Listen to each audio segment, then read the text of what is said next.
Welcome, everybody. I'm excited. I have Faris Xero here on the show. Faris is a creative director, a business owner, a filmmaker, storyteller, American Ninja Warrior, pro obstacle course athlete, and his life purpose is to inspire others to unlock their full potential, both mentally and physically. Faris, welcome.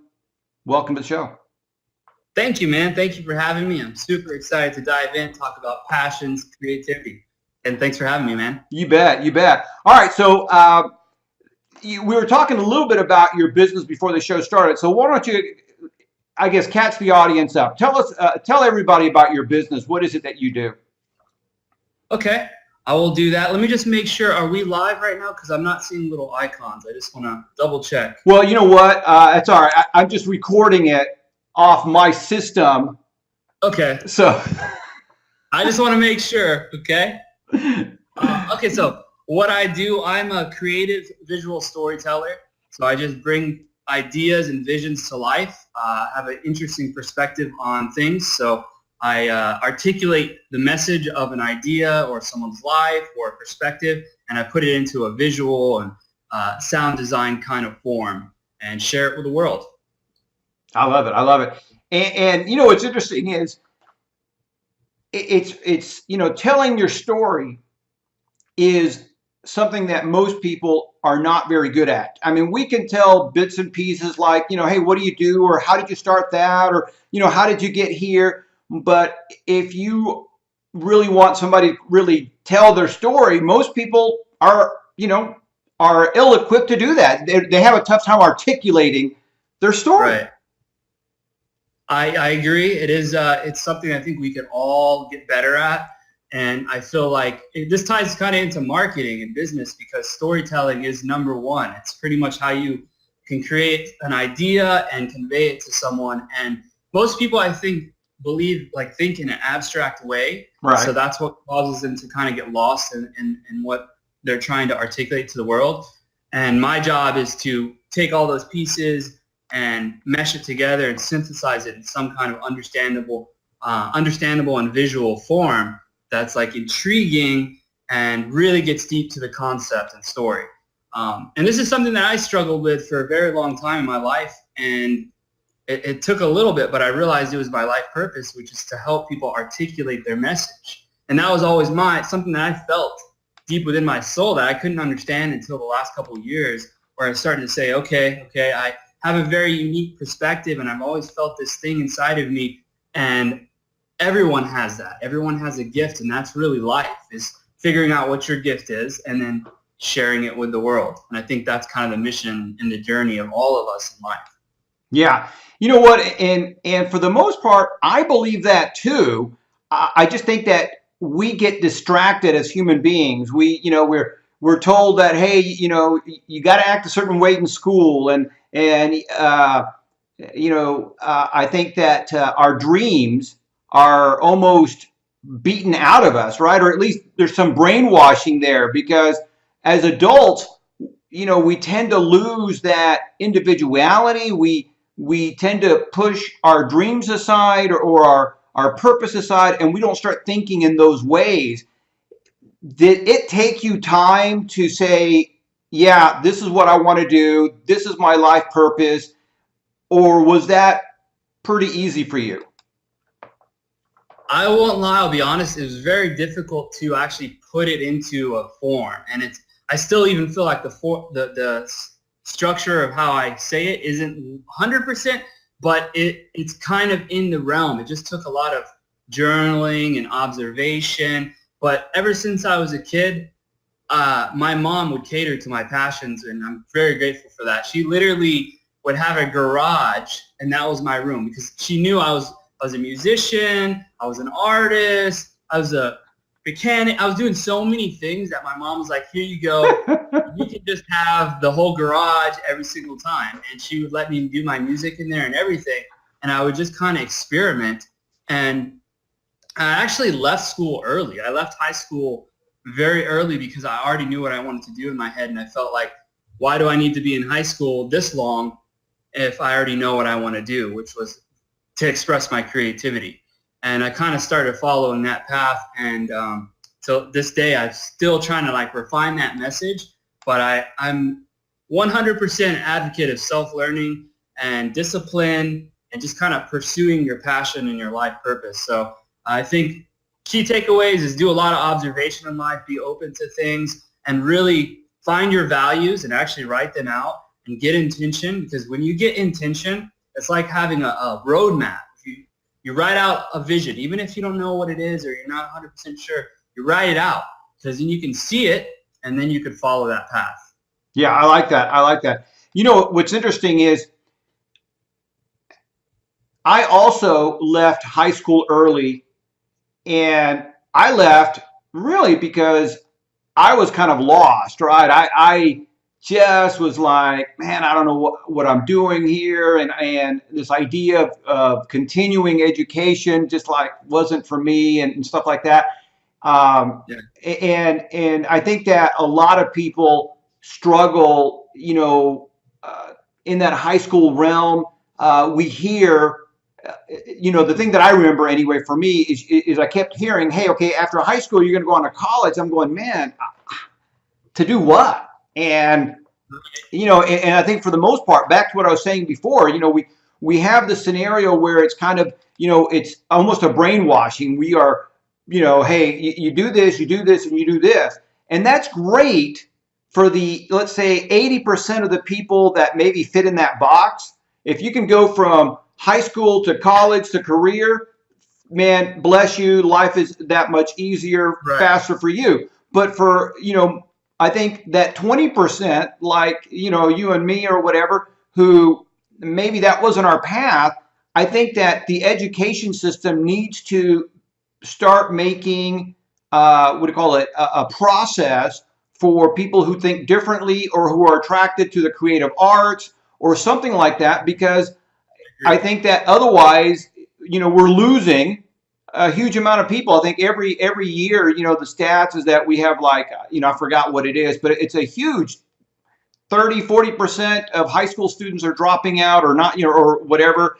And it's not that big, but I know it's a big number. It's 20% or something like that. And I think it's because the education system is not engaging to those students. What do you think? I definitely agree. I feel like it's so broad and it could be almost nipped down to where you can focus on what you want rather than what the system wants, your educational society. I feel like if they allow that to happen, it will push people to kind of self-develop, because I believe personal development has kind of got lost in everything. Yeah. And Bert, can you hold just 1 second? I Yep. got a camera running. Sorry, I have a camera running and the card went full. I'm going to replace it real quick. Here we are live while, you'll get a copy of this, assuming that it works. If not, well, we'll do it a third time, No, it's fine. I have it. I had the camera rolling. The card was full, so I just replaced it. Okay. But I have a cool concept that I've always believed in that I want to share with you guys. Sure. And to me, I thought of going to film school, Full Sail, in Orlando and Vancouver. They have a really cool film school. But I also thought about it, and I was kind of strung because I'm all about like self-development, self-discipline, and kind of like kicking your butt and making yourself do all the work, hands-on. So my concept that I've always told people, because they ask me, where do I start? What do I do? I want to go to school. To me, there's like two elements here. School nowadays is for people who need motivation, who need inspiration. They lack discipline. Maybe they don't kind of have a direction, but they know. Okay. So I believe school, in a sense, unless you're like a doctor or someone who really needs something specific, like a document, then I feel like you can do something which is the other side, which is take your passions and take your desires, and instead of spending $80,000 in film school, take that same loan and go buy all the equipment and actually use the equipment and then learn the equipment, because then that will really allow you to be hands-on and to work on your mastery and your skills instead of just going to school. Now, of course, that's just what I've always believed in. It is a lot harder, but I think you develop way faster because it forces you to be in the situation. It forces you to get mentors. It forces you to use different equipment and use whatever you have. And that's kind of like, for me, it's all about, that's kind of what I tell people, that you can either take $80,000, go to a school and have them create who you want to be, or in the same concept, spend that money on actual things and use it. Sure. Well, you know what? And I think that, again, it's up to that individual. It's one of those things where I think that if you have enough self-belief, and that might be a perfect route. Because look, you look at some of these movies that have become not only famous, but have become commercially successful. You know, the Blair Witch Chronicle, I think it's just fascinating because it's not like they they needed a lot of money. I think they spent a couple $100,000, maybe less. Maybe it was like 50 grand.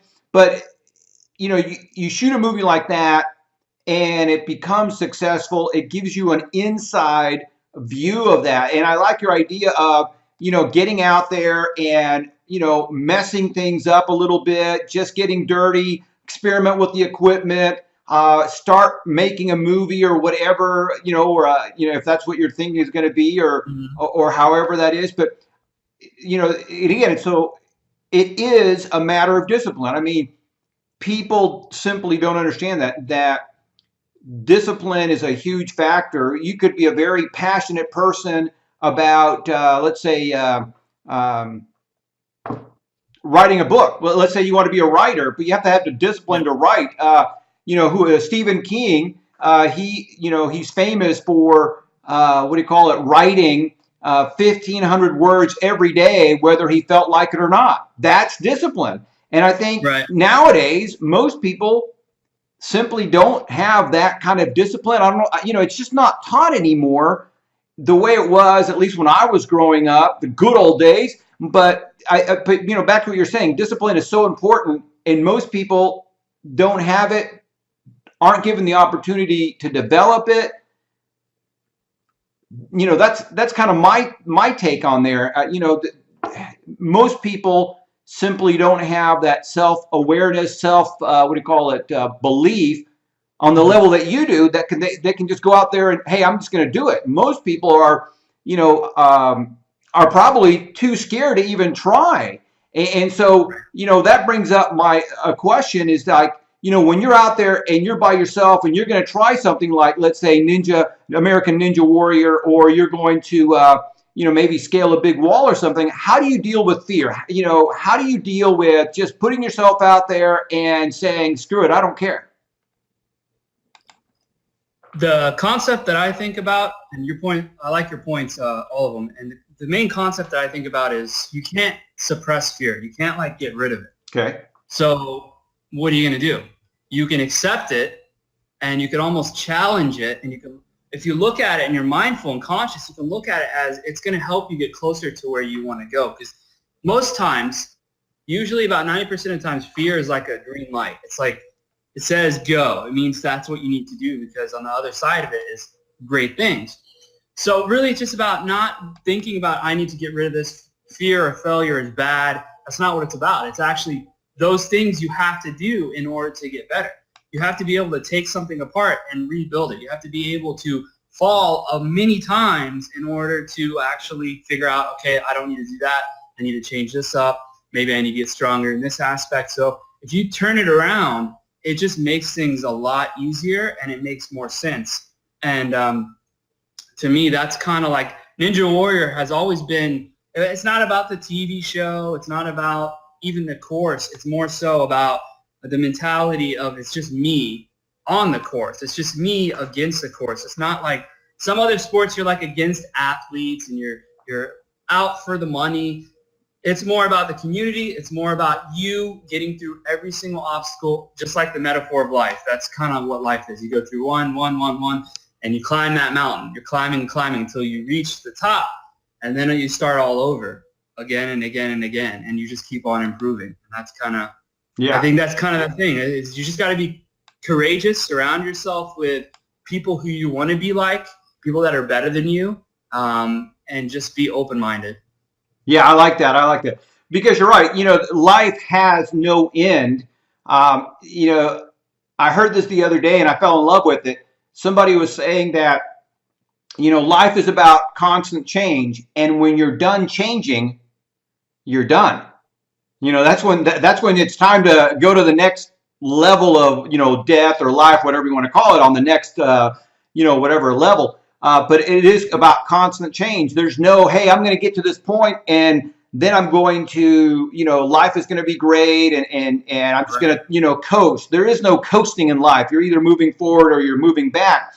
You The mentioned evolution. what's that? It's just like a constant evolution. Just like Yes, I like you go that. It down is one path, constant you see another. evolution. That's what it is. Yeah, I like that. Yeah, yeah. Back to American Ninja Warrior. So, were you into obstacle courses prior to American Ninja Warrior? In a sense, sort of. Sort I of. jumped over a lot of things in life, like just things in the world. Like Right, right. I never stepped foot in a regular gym. I would go jump over things and climb things, do like what's called parkour, which is free running and jumping over things and kind of flipping. And I did gymnastics and I did all these acrobatic type things, and that's kind of what attracted me. And then as I got older, I kind of fell out of that and fell into the corporate world and lost myself a little bit, and then left the corporate world, became self-employed, never looked back, and then also found out that I need to convert what I was doing as a kid into doing it as an adult. So how do I do that? How do I keep it fun? The gym didn't render that for me. So I'm like, okay, how do I do this? And I kind of just set out on that journey and stumbled across American Ninja Warrior course, and I did it, and I felt like this connection where I melded with it, and I was like, I'm gonna do this, and I'm gonna be on the show, and I'm gonna do it. Like, it's gonna happen. And through that journey, it's been just really interesting because I get to see how far I've come and even how far I want to keep going. But I also remember the people that would tell me, like someone told me this recently, and it was kind of insulting, but at the same time not to me. I just kind of took it as like, okay, I understand. But they were talking about how they saw me on Instagram and Facebook playing in playgrounds, and they didn't take me serious. And I told them, I'm like, you do realize that just because you're playing in a playground does not mean that you're not training or you're not getting strong. You're just using your body to do the same thing that you would do in a gym. You're just using your body as the tool. So that's kind of like how it unravels in the world when I'm doing things. But as I started getting stronger, I started rock climbing, started doing a little bit more intense stuff, and kind of found Ninja Warrior and obstacle courses was kind of my zone. Yeah, and one of the takeaways here, ladies and gentlemen, is that it really doesn't matter what you love to do in life, right?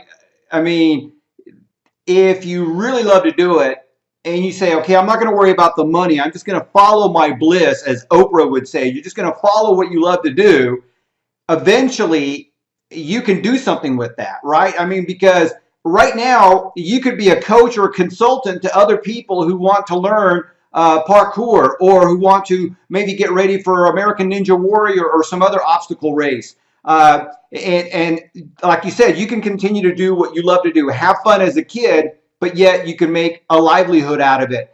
And I think that's really the secret of life, is finding that thing that you love to do, which again, as you and I were talking, at the beginning of the show, that's kind of hard to do for some people. It takes a while. You mentioned your story. It took a while, I mean, for me, it took a while too. I like I said, I dropped out of high school, and then I went back and got a GED, and then finally went on to law school. But man, between getting my GED and getting to law school, I think that was like 12, 15-year gap, because it took me that long that was like the first thing I was really passionate about education-wise.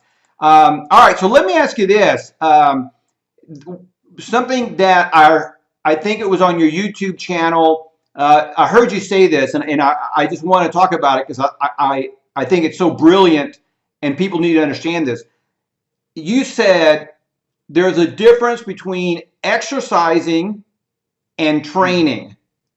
Tell everybody what the difference is. Okay. Yeah, that's one of my favorite things to talk about, to be honest, because when I had that epiphany, my life, my physiology, the amount of wealth I was making, so much changed because I was like, okay, it makes sense. Exercising is usually someone who is trying to do something for a short term. They want something and they're just kind of doing it with no intention. Training is someone who says, okay, this is where I want to go. And then reverse engineer it. They create intention and they go in there and they have a direction. So the difference is someone who has intention is going to get where they want to go faster because they know where they want to go. Someone who's just exercising isn't going to, they could train for years and never see results. And this is the problem, because if you don't create intention, and this goes with life, I don't think it's just exercising. You have to create intention, which is just, in simple, a vision that you viciously work towards. And once you do that, you can lose weight, you can get on a healthy diet, you can create a healthy lifestyle, you can break a habit, you can get more money. Whatever you want can become possible with the simple word of intention. Yeah. You know what? And that is so brilliant, especially if you apply it to any, to life in general, because, for example, when I did an obstacle course, I did, what's the one by Reebok? The Spartan. Yeah, the Spartan. So I go to the gym five times a week. Okay, I'm usually in the gym by 5 a.m. And you're absolutely right. When I was preparing for my Spartan, man, I was in the gym, man. I was there with, full fury. As you said, intention. I was doing stuff. I was excited, man. I was just pumped.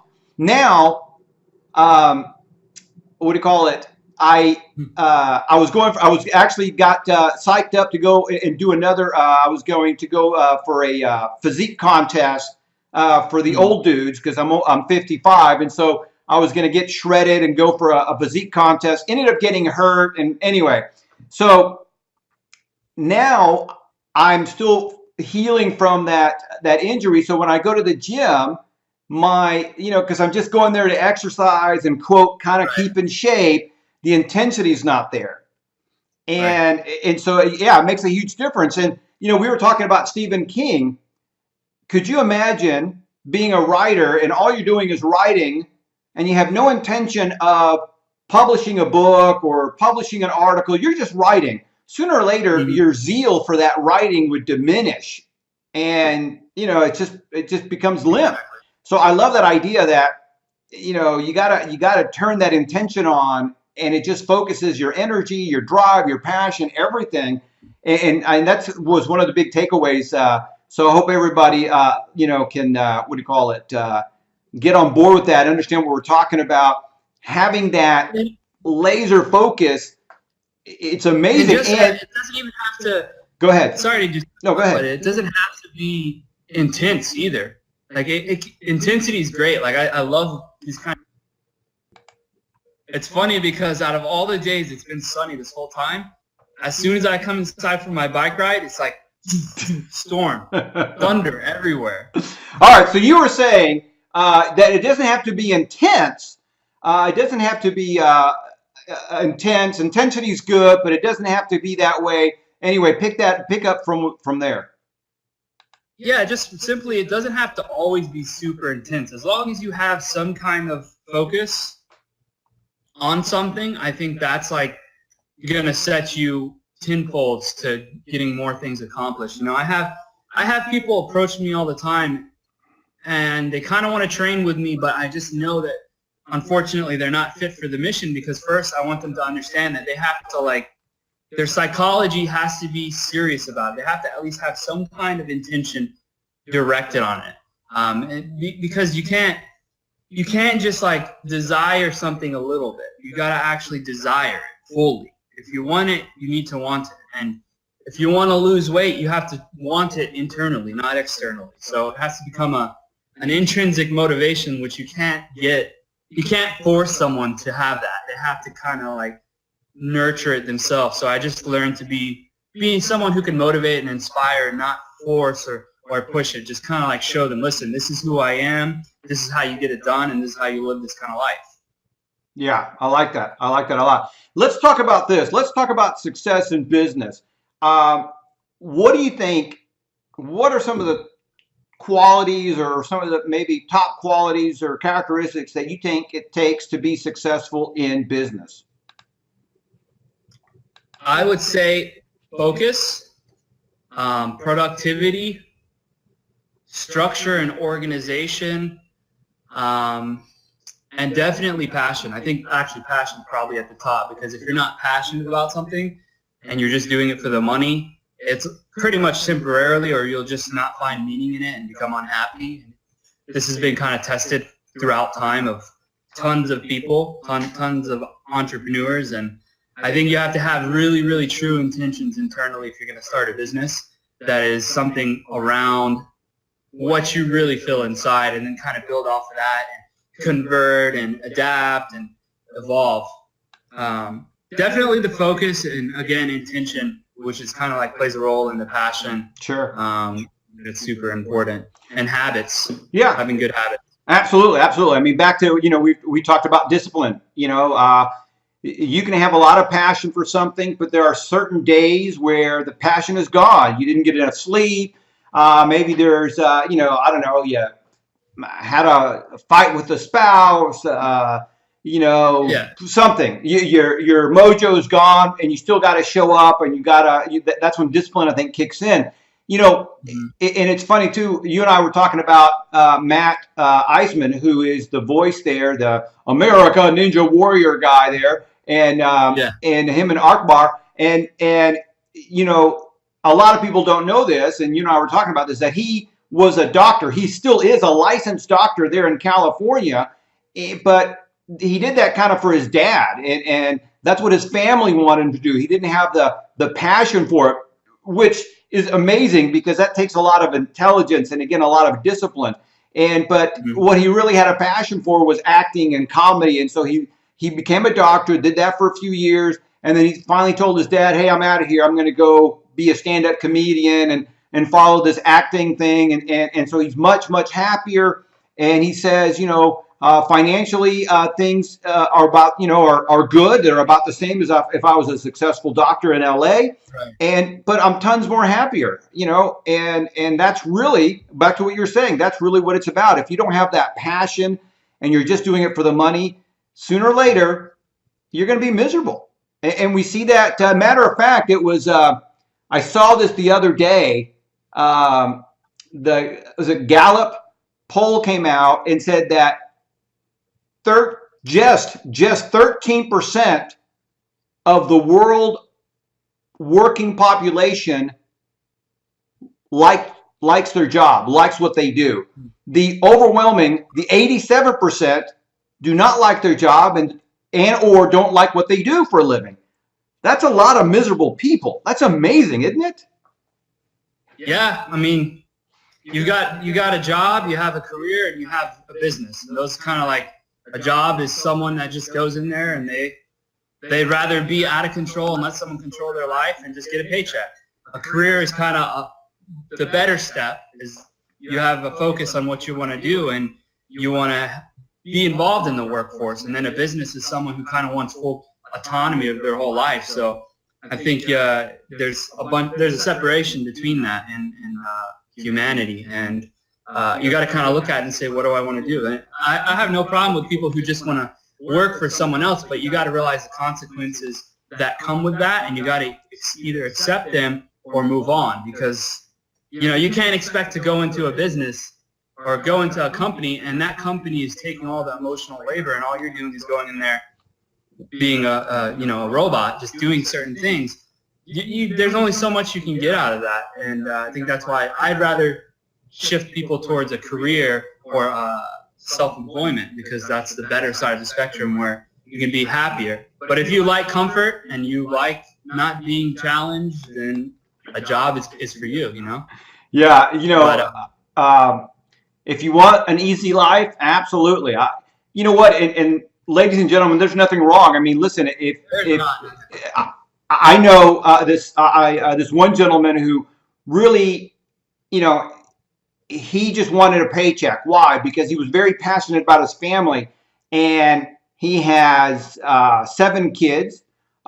He wanted to support them, wanted to make sure they had money for college, that they were able to take trips together, and that was his thing. So his job was his vehicle, and he had what a lot of people would say, hey, you have a great career.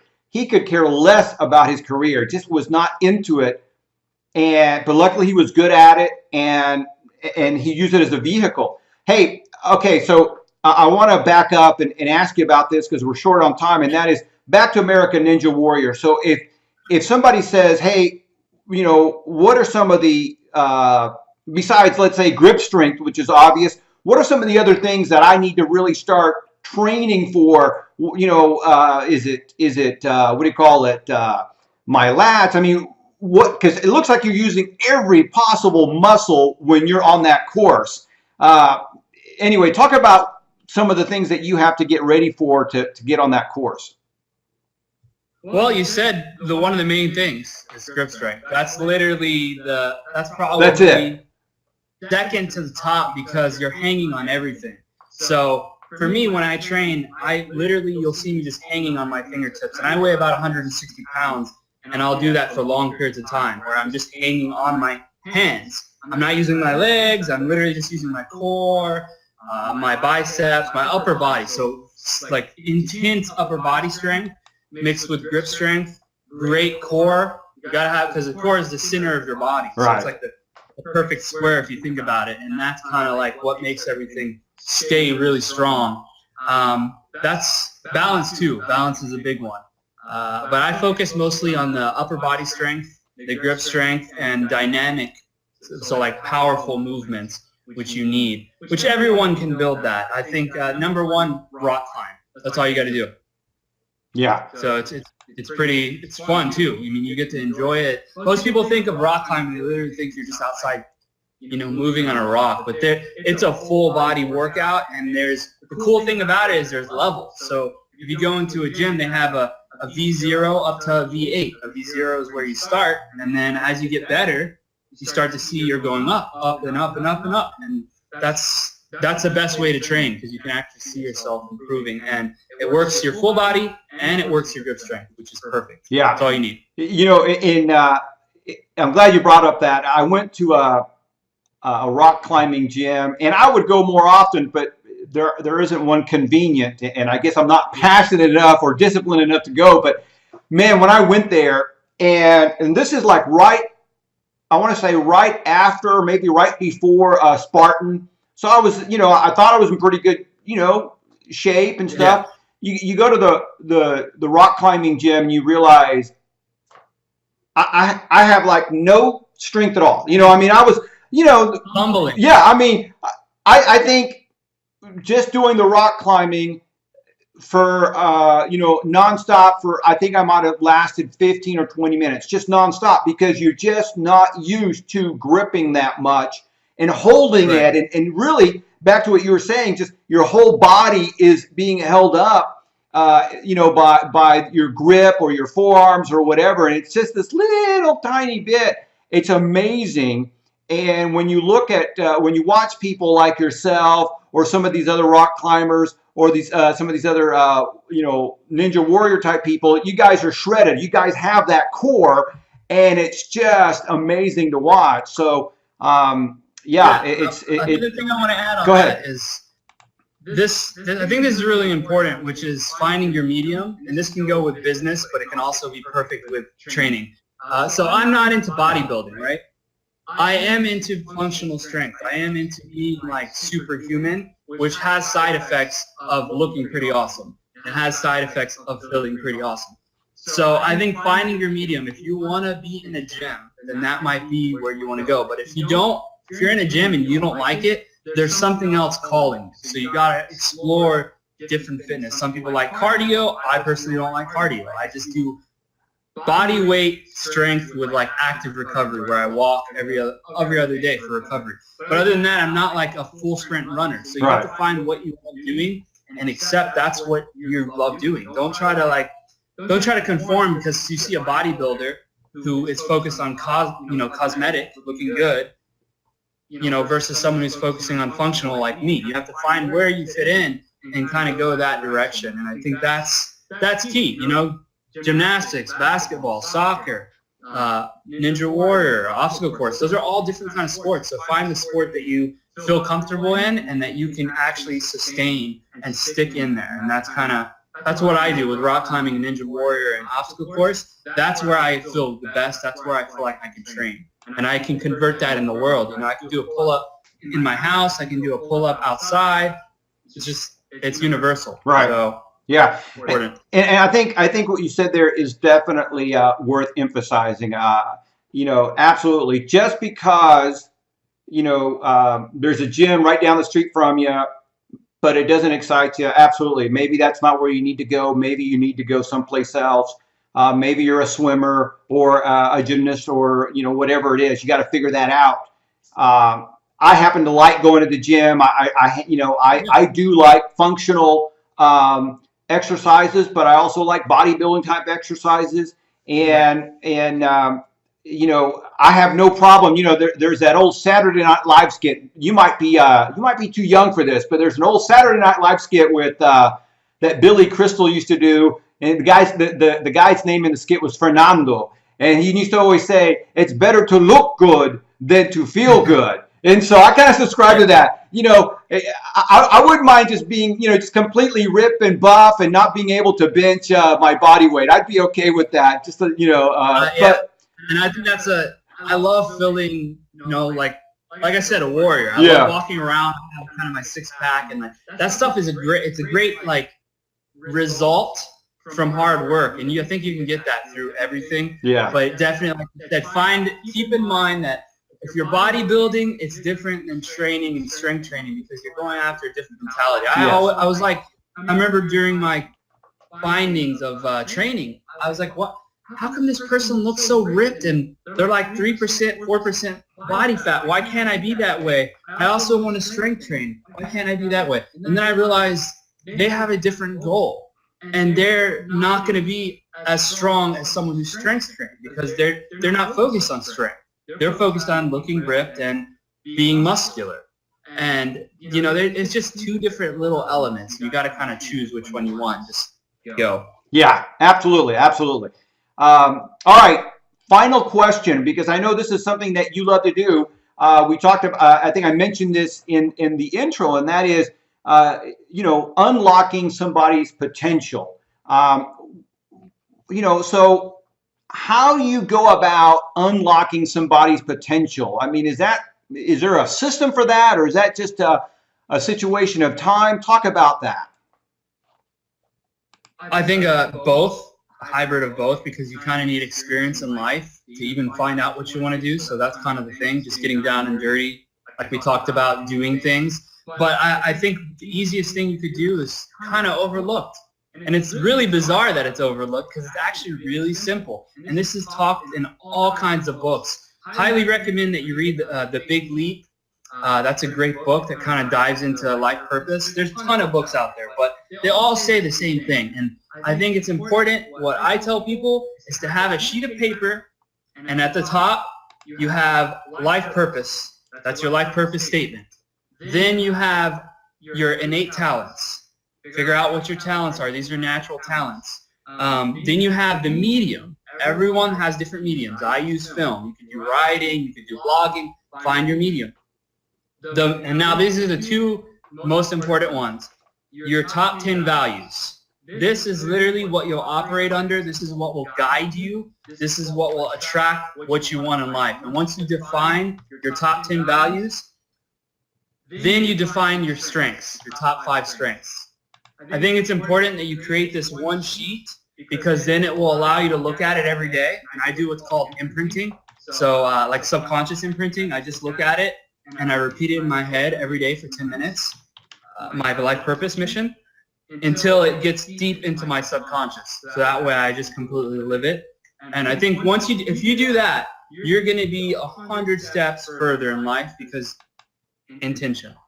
Yeah, I like that. Values and strengths, that's just like that's important. Even if you don't have your your purpose statement, that's fine. Just define what your values are, because this is what you'll run as a business, in your relationship. That's what you want in your life. So define higher conscious values that contribute to the world, and put it on a piece of paper.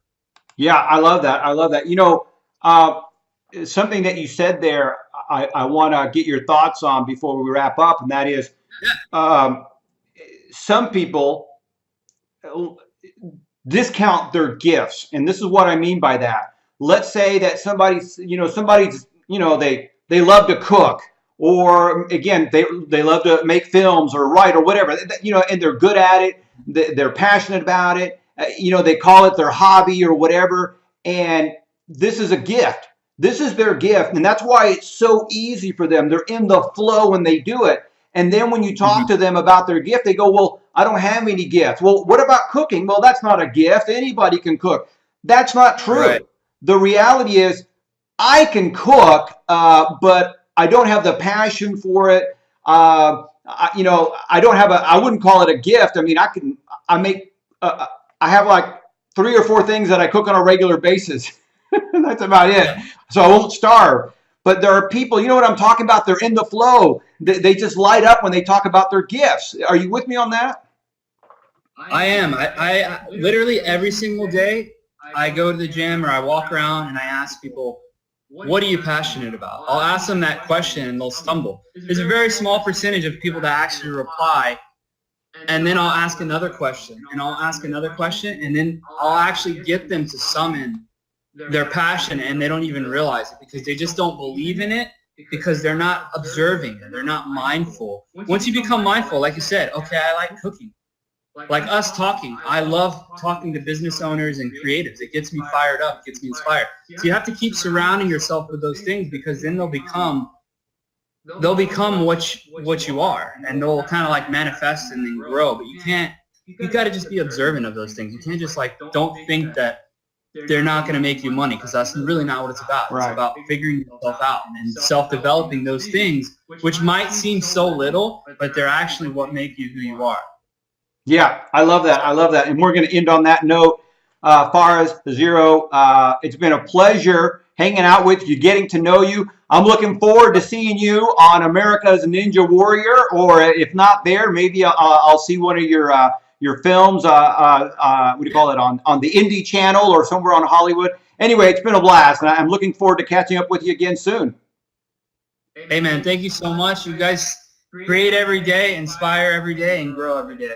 I'll talk to you guys later, and thanks for having me, man. You bet, man. Good stuff.